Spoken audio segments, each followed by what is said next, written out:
of Logan in camp? What made you decide to go with him on Saturday for number two? Just his consistency, decision making, which we asked for at every position. But he played really well in camp.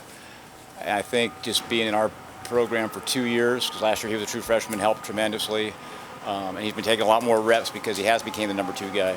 And I thought he did a good job when he got in the game on Saturday. A couple guys yesterday were talking about his demeanor, maturity, presence in the huddle. What have you seen from him in those areas? Very, very calm and collected poise.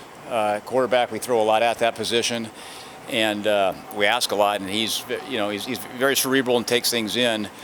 And if he makes a mistake, he's able to shrug it off. And I think our guys very positive. So I think our guys respond to that and look to him just like they do to Adrian as a leader as well.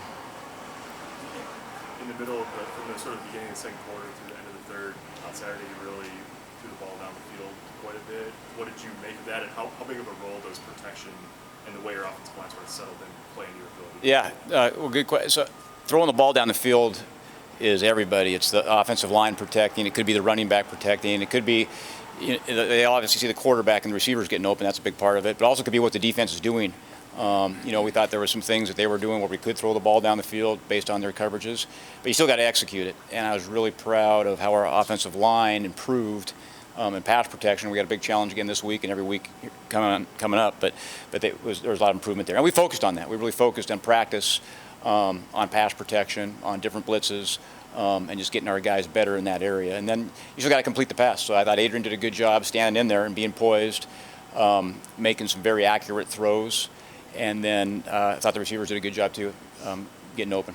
Who have been your best blockers on the perimeter so far?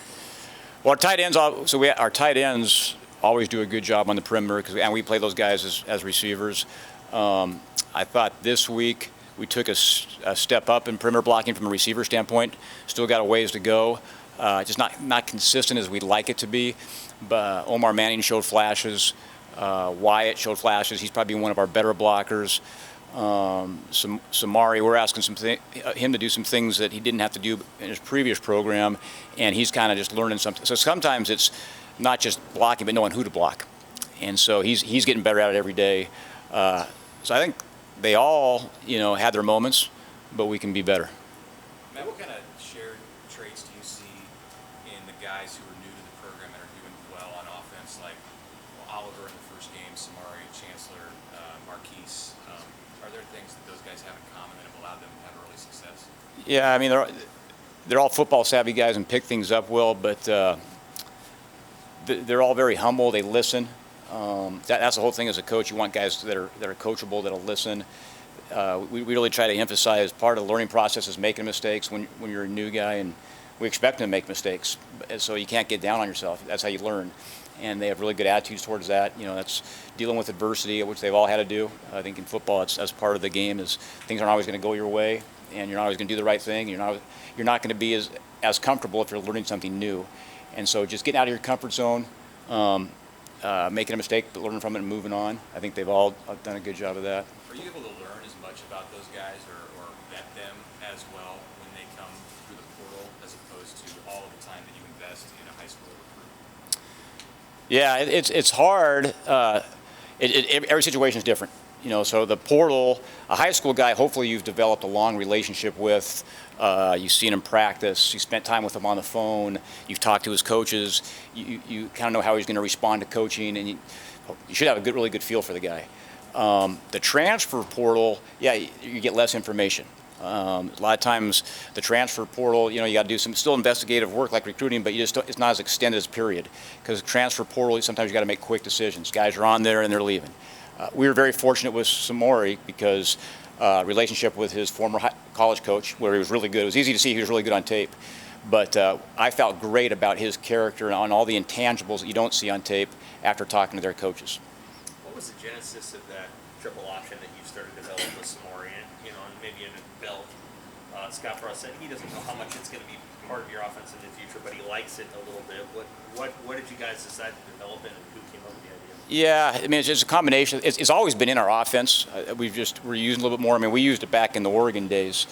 What it lets you do is it lets you get the ball on the perimeter with skill guys, and you're always reading a defender too. So it kind of based on what the defense does too. Because sometimes, based on what the defense is doing, it might look like it's option, but the ball is getting hand off. So we incorporate a lot of reads in our offense, and so that's just one more play with another read. So it's not expensive. When I say expensive, it's easy for our guys. You know, it might look a little complicated to a defense, but it's very easy. It's just, you know, it's running inside zone with sometimes, you know, some window dressing. So it's, that part's easy, but it also does, based on what the defense gives you, can give you an opportunity to get the ball in space in the perimeter, which we always like to do that. You know, make them defend the whole field. It feels like Adrian's pretty comfortable running that triple option when he's good at timing the pitch. If he found that plays a little bit more effective the way that you're designing it than maybe some of his design throws in recent years. Sure. Well, great point. I mean, to run some of that stuff on the perimeter, you got to have a quarterback that can run, and you've got to work a ton on ball mechanics, because that's not easy. I mean, we haven't put a ball on the ground, knock on wood, from a pitch standpoint, because we spent a lot of time addressing that, and we work that every day in our drill. So he's done a really good job of that. I think our guys figuring out the pitch relationship have done a pretty good job of that. You also got to have some courage as a quarterback, because the key of pitching it sometimes is when to do it and holding on to the last second when you know you're going to take a big shot, but still having the courage to take that shot and pitch it out there. And he does a good job. And you got to make good decisions, because there's sometimes it's a split-second decision, and we try to put guys in those situations where, did he tell you to pitch it or did he not tell you to pitch it? Well, you have to do that over and over again to do that. Samari played a couple different positions in Montana, but did you talk to him about whether he'd ever played as the pitchman in that? Because it looks like... No, we were joking around with him. Now, we're going to have to move you in the running back room. Now you're carrying the ball. But he's adjusted well. All our receivers can do that. You know, it's kind of built into our system. So, again, it wasn't that hard or expensive, but it was cool to see, again, getting a good player in space. And you kind of look at it like quick passing game. I mean, even though it's a pitch, it's the same thing as throwing the bubbles. It's the same thing as throwing just a quick pass.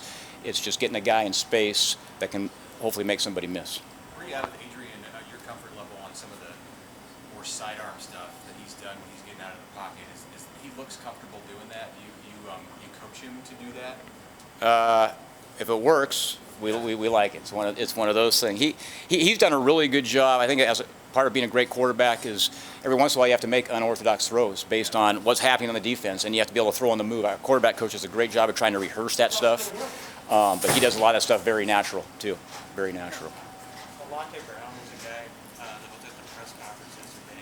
I was wondering with him and also Will Dixon as a couple sort of young guys, where their progression's at, where are they at right now? Yeah, I mean, they're both improving. You know, I think in this last game we played, you guys probably know better than me, 7 to 8 guys, which was good. The more guys we play, the better. And they're both doing a good job. The good thing with us is we're getting more competition, especially than we had last year. And so that, you know, the cream rises to the top, and the guys that are most consistent are going to play the most. They're progressing, but so are other guys as well. And so, you know, like we all do, we got to keep improving. With Wyatt, he's come close now to making a couple of big plays, the ball in the end zone against Illinois and the deep one early yesterday.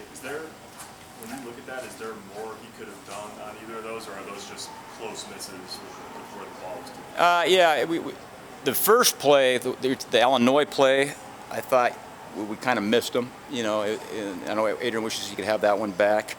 The play before, or the play this last game, I know exactly what you're talking about, where he got by the corner. He kind of misjudged that, and he slowed down a step. I thought Adrian threw a really good ball, and so we got to keep our speed, and so there's always a give and take there. Like the first game, I think we just missed him. The second game, he's got to keep his speed, and that might have been a touchdown. What worries you about Buffalo? I mean, a lot of things. They're good. I mean, they were a top 20 team last year. Defensively, you know, they dominated their first opponent. They've got guys that can rush the passer. They tackle really well. They haven't really given up. And you know, it's interesting too. It's kind of like last year where it's all new coaches, so it's a different scheme than they ran last year. But the guys executed it as good as they could possibly execute it as a defense that first game. And so we got our work cut out for us from a pass rush standpoint, because they know how to put pressure on the quarterback. They covered well, and you know, it was the other team really struggled to even get a first down against those guys. I mean, it's going to be a really good test. And they have a lot of guys returning. You know, I know on both sides of the ball. And as a top 20 team, when you got most of your guys coming back, you should be pretty good. And I think their coaching staff has done a great job of keeping it simple and letting those guys play. Is Marquise really starting to maybe separate himself a little bit more from the rest of the running backs? Are you still looking to rotate We're still going to rotate. I thought you can make an argument that he might have ran the hardest in this last game. I've been really happy with, just his improvement, because part of his improvement, even though he's an experienced guy and he played at a good school before he got here, you still got to know the offense. You still got to know all the different footwork that we asked him to do that was different from what he did at USC. But the one thing he does when the ball's in his hand, he runs hard and he runs downhill, which we need. Hey, Austin Allen kind of got involved a little bit more in the passing game last week. What have been the challenges of being able to continuously keep him involved in that passing game? Well, yeah, we always want to get him the ball as well as our top playmakers. A lot of it's sometimes what the defense is doing, and there were some things there in the passing game where we thought they gave us some matchups where we could get him the ball. A lot of our passing game is progression based, which that means is based on what the quarterback's going to start somewhere. If that guy's open, he's throwing it to him. Could be Austin, could be whoever. If that guy's not open, he moves on to the next guy. And so based on what the defense does, it kind of dictates where the ball is going to go. And it makes it easy for the quarterback. He doesn't have to read coverages and he can make quick decisions. So there's a whole bunch of things that go into that. But to your point, every week we think, hey, how are we going to get this guy the ball? How are we going to get this guy the ball? How are we going to get this guy the ball? And not just get him the ball, but get him the ball in situations that they excel at. Like Austin does a lot of good things, so it's easy to find situations to get him the ball. All right. Thanks, man. Thanks, guys.